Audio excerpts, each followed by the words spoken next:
Hey everyone, if you're into global trade like I am, you're going to love this. We're diving deep into India's huge push to become a shipbuilding giant. Oh yeah, they're really aiming high. It's ambitious. And our main source for this is a super interesting article from ET Infra. It's called, Can India Realize Its Shipbuilding Ambitions?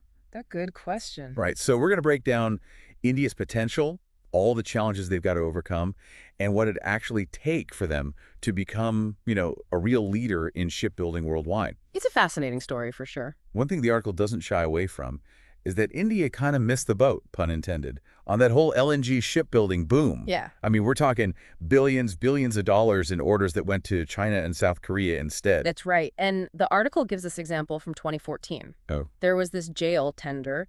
Indian shipyards were in the running to build those LNG carriers, but they just couldn't nail down the contracts. The analysis says a big part of that was a lack of support from the government back then. So are you saying India could have been a big deal in LNG, but they lacked the vision? It seems that way, but that's what makes what they're trying to do now even more interesting. They've set this goal, become a top 5 shipbuilding nation, and by 2047, Wow. it's part of this bigger plan. It's called the Maritime Amrit Kal Vision 2047. Cakey. Yeah, it's essentially their roadmap to becoming like a maritime superpower. So from missing out on LNG to top 5, what are the odds they can actually make that happen? Well, the article lays out some serious challenges, and the biggest one, demand. Okay, so this is where I get confused.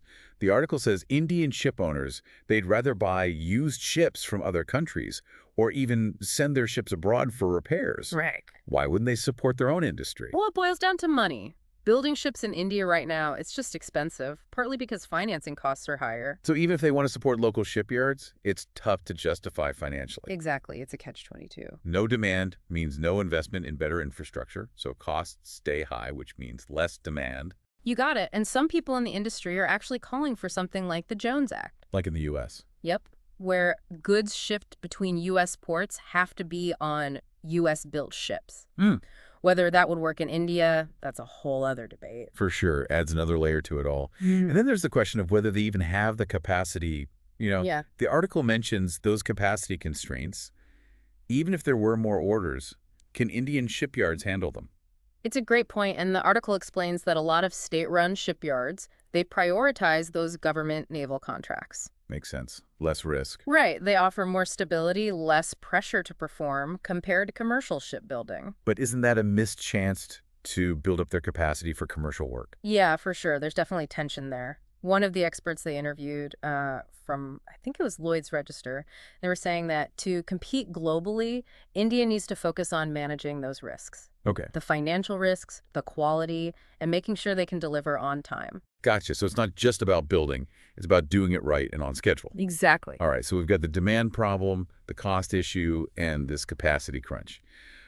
But we can't forget about China and South Korea, right? Absolutely. How can India even begin to compete with countries that basically throw money at their shipyards? It's tough, for sure. The article suggests India needs to find its niche. Okay. Focus on smaller vessels, ships with really specific designs, maybe invest in newer tech, like those hybrid ships we're seeing. So not going head to head, more like finding where they can really shine. What about the idea of becoming like a second-tier player? Taking the overflow when the big yards are swamped. Well, there's another expert in the article. He basically says that while that's a possibility, it's only temporary. Right. India needs to aim higher if they want sustainable growth. Interesting. So aiming higher is key, but the competition is fierce. Totally. And the article mentions something else, China and South Korea. They don't really advertise it, but... Let me guess. Those shipyards get a ton of government support. Exactly. So even with India's own programs to help shipbuilding financially, it's just not a level playing field. Yeah, it's not just about having the skills in the yards. It's being able to compete on price globally. And to make things even more complicated, the industry's seen a lot of consolidation. Oh, right. Yeah. The executive they interviewed, they were saying that most global shipbuilding now, it's controlled by just a few huge shipyard clusters in Japan, South Korea, and of course, China. Wow. They're super efficient. They've brought costs down because of their scale. It's a tough landscape for someone new to break into. So how does India even carve out a space for themselves with all that going on? Well, the article suggests a few things. First, focus on areas where the big yards struggle, like those smaller, specialized ships, stuff that needs a lot of customization. Yeah. Second, jump on those disruptive technologies, like I mentioned, the hybrid ships, maybe those dual cargo vessels, places where India could actually leapfrog ahead. And finally, they got to build world-class skills, training, strong supply chains, and a focus on delivering on time and on budget with the highest quality. So it's not just about building ships, it's building a whole industry around it. That's exactly it. This has been eye-opening already. We've looked at what India wants to do, the roadblocks they face, and some ways they could move forward. What's the biggest takeaway for you so far?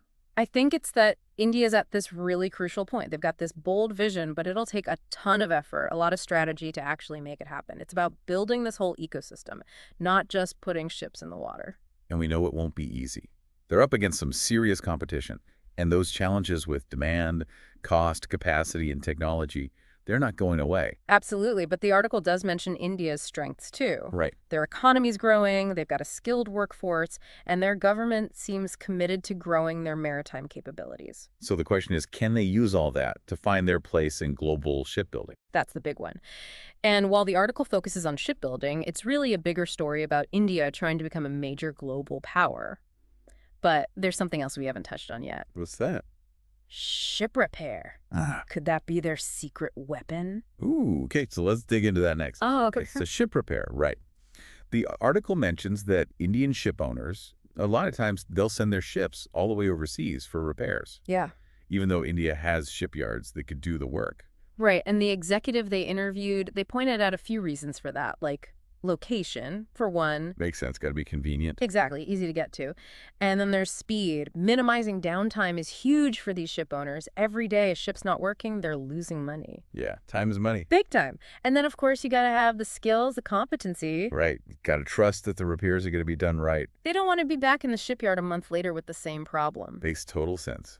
And the article also mentioned price as a big factor. Oh, yeah, that's always a consideration. So Indian shipyards, they got to offer a package deal, right? Convenience, speed, quality, and a good price. If they want to compete for that repair business, absolutely. And what's interesting is the article suggests this could be a more realistic goal, at least in the short term, compared to, becoming a shipbuilding superpower. I think so, too. Focusing on ship repair, you don't need to build these massive new shipyards. It's less capital intensive. Right. And it could bring in steady income while India is still building up their shipbuilding capacity. It's a smart strategy. It's like a stepping stone, right? Okay. They build up their expertise, get a good reputation, train their workforce. Yep. All while making money and showing they're serious about this whole maritime industry. Exactly. Create some momentum. Success in ship repair could lead to more investment, which could then boost their capacity and competitiveness in shipbuilding. It's all connected. Totally. This deep dive has been really insightful. We've covered India's shipbuilding dreams, what's holding them back, and some possible ways forward. What's the most important takeaway for you? I think it's that India's shipbuilding industry is at this really crucial point. Big ambitions, but they need a clear plan and they got to be strategic about it.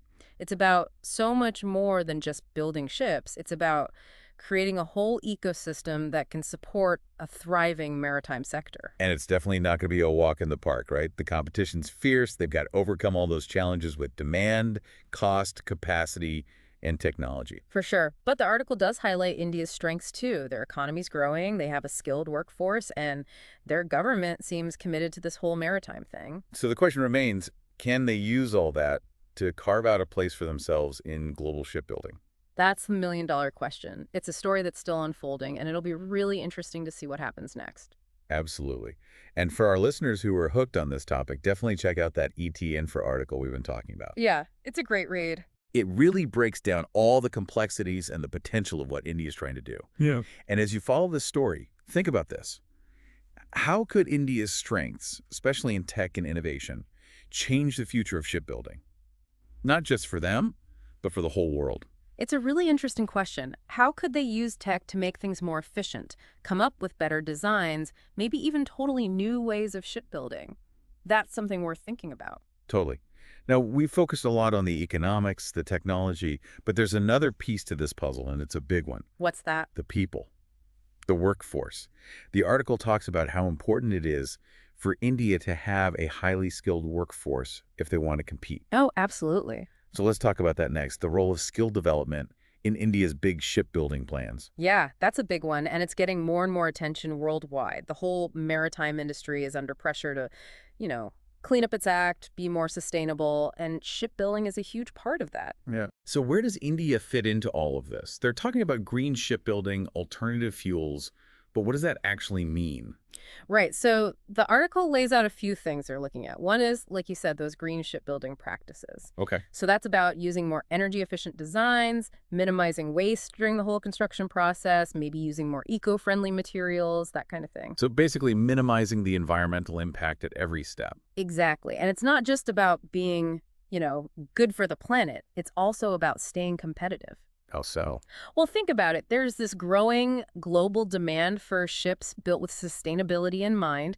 If India wants to play in the big leagues, they got to keep up with those trends. Makes sense. So it's good for the environment and good for business. Exactly. And it goes beyond just how they build the ships. They're also looking into alternative fuels. All right, the article mentioned that. Things like LNG, methanol, even hydrogen. Those could really cut down on emissions compared to the fuels they're using now. So build them greener and power them cleaner. That's the idea. And there's more, like those ballast water systems to prevent the spread of invasive species and stricter regulations on emissions from ships in general. So it sounds like they're really thinking about this holistically. Yeah, they seem to get that it's not just about following the rules, it's an opportunity to. If they embrace sustainability, they could become a leader in green shipbuilding, and that gives them an edge globally. It's definitely interesting to watch. This whole deep dive has shown just how complex India's ambitions are. It's not just ships, it's about their economy, technology, their workforce, and now the environment too. It really is. It's a huge undertaking, but there's so much potential there. All right, so we've covered a lot of ground here. As we wrap up, what's the key takeaway you'd want our listeners to walk away with? I think it's that India's shipbuilding journey is just getting started, and it's going to be fascinating to watch. They've set some really ambitious goals, and they're actually taking action. Will they overcome those challenges and become a global shipbuilding leader? Time will tell. But it's going to be a really interesting ride. Couldn't have said it better myself. And for anyone who wants to learn more, definitely check out that ET Info article, Can India Realize Its Shipbuilding Ambitions? It's a great overview of this whole topic. It really lays out the whole picture. And as you follow this story, here's something to think about. How could India's strengths, especially in tech and innovation, change the future of shipbuilding? Not just for India, but for the whole world. It's a question worth pondering, especially as we see this whole industry change so rapidly. I love that. It's a really thought-provoking question. Well, that wraps up another deep dive. Thanks for joining us, and we'll be back soon with another fascinating topic. Until then, stay curious.